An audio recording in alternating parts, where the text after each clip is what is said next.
안녕하세요. 오만사입니다.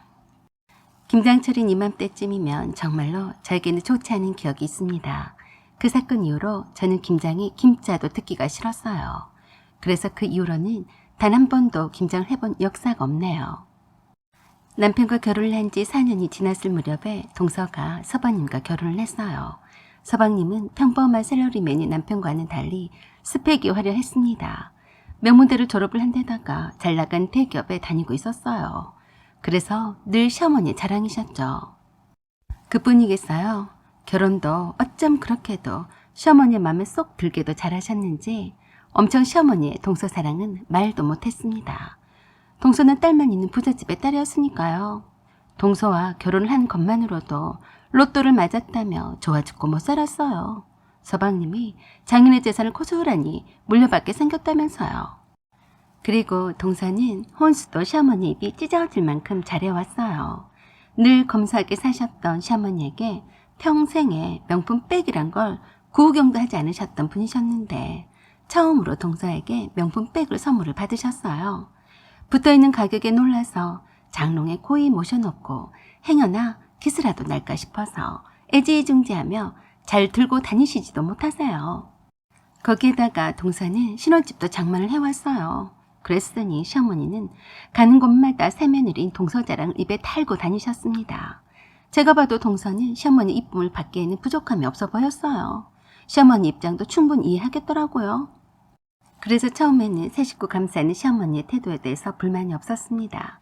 동서가 주방에 들어와서 돕겠다고 하는 것을 시어머니가 막으셔도 그러려니 했어요. 제가 손이 동서이니 마음을 너그럽게 먹자고 했어요. 그런데 그것이 참 그렇더라고요. 점점 가면 갈수록 시어머니가 동서의 손에 물 한 방울 묻히게 하지 않으려고 하셨어요. 늘 시어머니가 동서에게 그러셨어요. 너는 원래부터가 귀하게 자라서 이런 거 하면 못 쓴다. 그냥 하던 사람이나 해야지. 불편하게 생각하지 말고 편안히 쉬어라. 듣고 있는 내 귀가 참 불편하더라고요. 그냥 하던 사람이나 해야 한다고? 어쩐지 시어머니는 동서와 저를 두고 차별하신다는 생각이 들었어요. 아무리 어린 동서가 이뻐도 그렇지. 같은 며느리인데 나는 뭐 이럴 팔자를 타고났나 했어요. 그래도 갓 시집을 온 동서는 아직 우리 손님이라니 생각해서 시어머니가 배려 차원에서 그럴 거라고 생각했습니다. 하지만 그건 제 착각이었다는 것을 알게 되었어요. 시어머니께서 김장을 하자며 부르셨어요.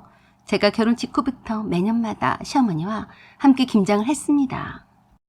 저도 회사에 다녔기 때문에 웬만한 김장 준비는 다 해놓고 부르시곤 하셨어요. 그때도 시어머니께서 김장을 담그자며 주말에 일찍 오라고 하셨는데요. 그러시는 겁니다. 혹시나 해서 말하는 건데 둘째한테는 김장한다고 부르거나 하지는 마라. 그건 왜 그러시는데요? 걔가 언제 이런 일을 해본 적이 있었겠냐? 일도 잘할 줄도 모르고 와봤자 도움도 안 될 게야. 그러니까 우리 둘이 얼른 김장을 해치우자. 그래서 또 시어머니가 시작이시구나 싶어서 이번에는 바른 말을 좀 해야겠다 싶었어요. 어머니, 동서도 이젠 어엿한 어머니의 며느리예요. 왜 상전 모시듯 하세요? 뭐? 내가 둘째를 상전 모시듯 했다고 했냐? 그래요. 이젠 결혼한 지도 7개월이나 되었는데 아직도 애기 취급을 하시잖아요. 그러자 시어머니가 푸르르 화부터 내셨어요. 너는 그런 말 마라. 둘째가 언제 그런 힘든 일을 해봤겠냐. 부잣집에서 자라서 편히 살다 온 애를 시집에 왔다고 막 일을 부려먹으면 좋겠냐? 그럼 저는 시골에서 가난한 집의 딸이라서 막 부려먹어도 좋다는 말씀이세요? 너 오늘 뭐 잘못 먹었냐? 통 안 그러더니 어째 좀 이상하다.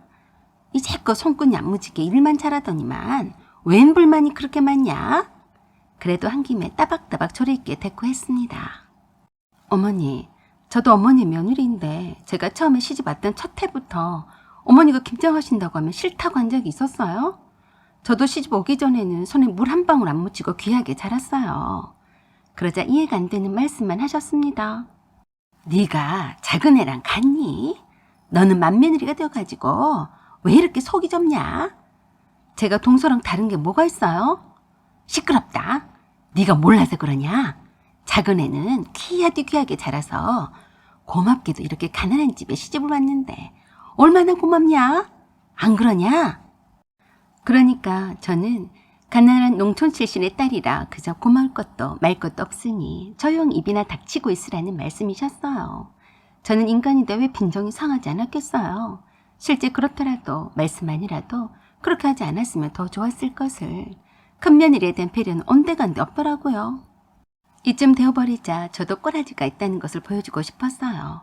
그래서 연락을 하지도 말랐던 동서에게 전화를 했습니다. 동서, 주말에 어머니가 김장을 하신다고 부르셨네. 어머니는 동서를 부르지 말라고 하셨지만 나도 그날 오전엔 바빠서 말일세. 동서가 일찍 가서 어머니를 도와드리면 좋겠네. 그러자 동서가 수육을 사가지고 가겠다고 했어요. 저는 오전에 친구들과 일부러 약속을 잡고 한참 놀다가 늦은막간 시간에 시댁에 갈 생각이었죠. 동서만 이뻐하시는 시어머니에 대한 일종의 반항 심리라고는 할까요? 그런데 시어머니의 전화가 불이 났습니다. 너 거기서 뭐하고 자빠져 있냐? 빨리 오지 못하니? 내가 오늘 김장하는 날이라고 일찍 오라고 했냐? 안 했냐? 그래서 옆에 친구들도 있고 해서 그랬어요. 어머니, 잘 안 들려요. 제가 다시 전화 드릴게요. 동서하고 김장하고 계세요. 일이 끝나는 대로 갈게요. 그랬더니 시어머니가 스피커폰으로 해놓으셨는지 전화 너머로 그러셨어요. 숙진아, 얘가 지금 뭐라는 거냐?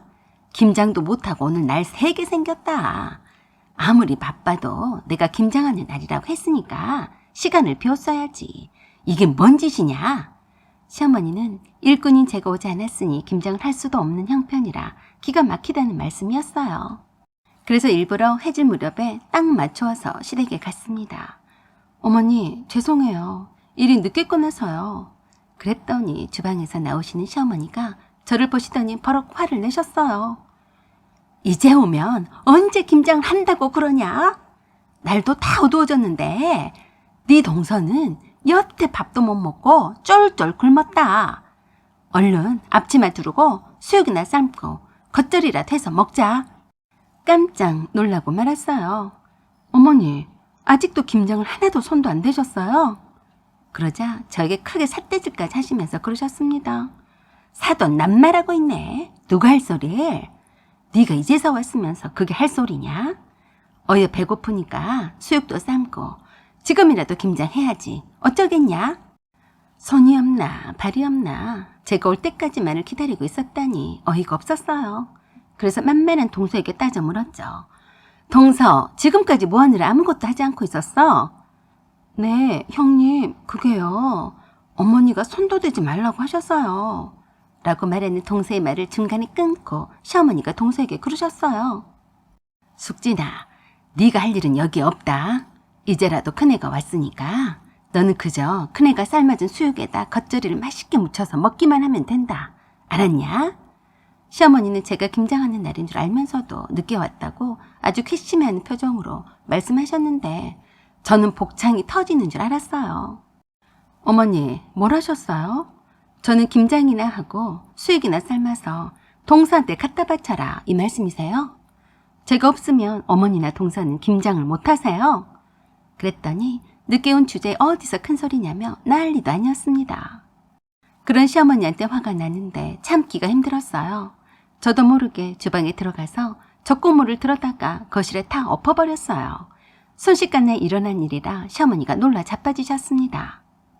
하필 거실에다 엎어버린 거라 소파며 TV대 미치며 카페트며 벽지에 다 튀겼을 뿐만 아니라 동서도 그 바람에 미끄러져 자빠졌어요. 그러고도 성이 안 차서 시어머니께 말했습니다. 어머니, 제가 지금은 피곤하니까 다음에 와서 치울게요. 어머니와 동서는 손 하나 까딱하지 말고 제가 다시 와서 치울 때까지 그대로 두세요. 그렇게 문을 박차고 시댁에서 나왔어요. 다시는 이 집 문턱을 밟으면 나는 사람이 아니다 라고 다짐을 했습니다. 나는 일꾼 며느리고 놀고 먹는 며느리는 따로 있으니 어디 젖국물을 내가 치울 때까지 그대로 두고 있나 두고 보자 했어요. 나중에 남편에게 들은 말로는 동서와 시어머니가 밤새 내내 거실에 젖국물을 치우느라 정신이 없었다고 했습니다.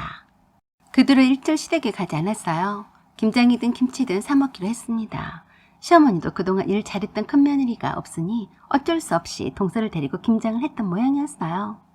동서도 한두 번 김장을 해먹고 힘이 들었는지 김치를 사 먹자고 했다고 하더라고요. 시어머니는 동서의 그 말에 그러셨대요.